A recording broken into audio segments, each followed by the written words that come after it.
ఎలా ఉన్నారండి? ఇండియన్ డైరీకి స్వాగతం. ముందుగా అందరికీ ఆదివాసీయుల దినోత్సవ శుభాకాంక్షలు. ఈరోజు ప్రపంచ ఆదివాసీయుల దినోత్సవం.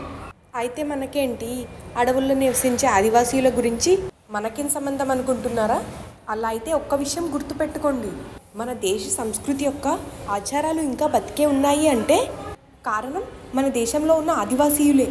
అసలు వేదం పుట్టిందే ఈ అడవుల్లో. పూర్వం నుండి గురుకులాలు అడవుల్లోనే ఉండేవి.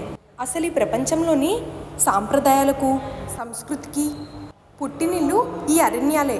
అలానే మన పురాణాల్లో చూసుకున్నట్టయితే ఎందరో గొప్పవారు మహనీయులు ఈ అడవిలో పుట్టిన ఆదివాసీయులే. ఉదాహరణగా చూస్తే మనందరికీ తెలిసిన రామాయణం రాసిన వాల్మీకి, అలానే విలువిద్యలో ఆరితేరిన ఏకలవ్యుడు, స్వయంగా శ్రీరామచంద్రుల వారే గుండెలకు హత్తుకున్న గుహుడు, అలానే శ్రీరామచంద్రుల వారి ప్రియభక్తురాలైన కోకల దమ్మక్క, ఇలా చెప్పుకుంటూ పోతే ఎంతోమంది పుట్టింది ఈ అరణ్యాల్లోనే. ఇంత గొప్ప మహనీయులంతా కూడా ఆదివాసీయులే. కనుక మన దేశ ఆచారాలను కాపాడే ఈ ఆదివాసీయుల గురించి ఎంత చెప్పుకున్నా తక్కువే. కనుకనే ఒక్క విషయం గుర్తుపెట్టుకోండి, మన దేశ ఆదిమూలాలను నిలబెట్టే ఈ ఆదివాసీయులని మనస్ఫూర్తిగా గౌరవిద్దాం.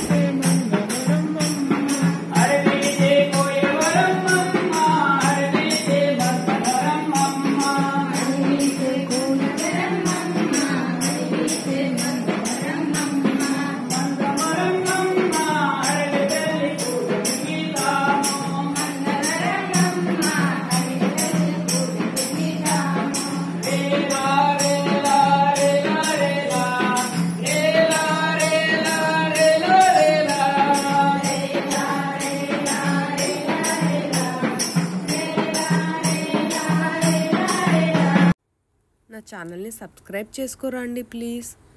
అండ్ అలానే నోటిఫికేషన్స్ ఆల్లో పెట్టుకోండి. అండ్ లైక్ చేయండి, షేర్ చేయండి, కామెంట్ చేయటం మర్చిపోకండి. థ్యాంక్స్ ఫర్ వాచింగ్ అండి.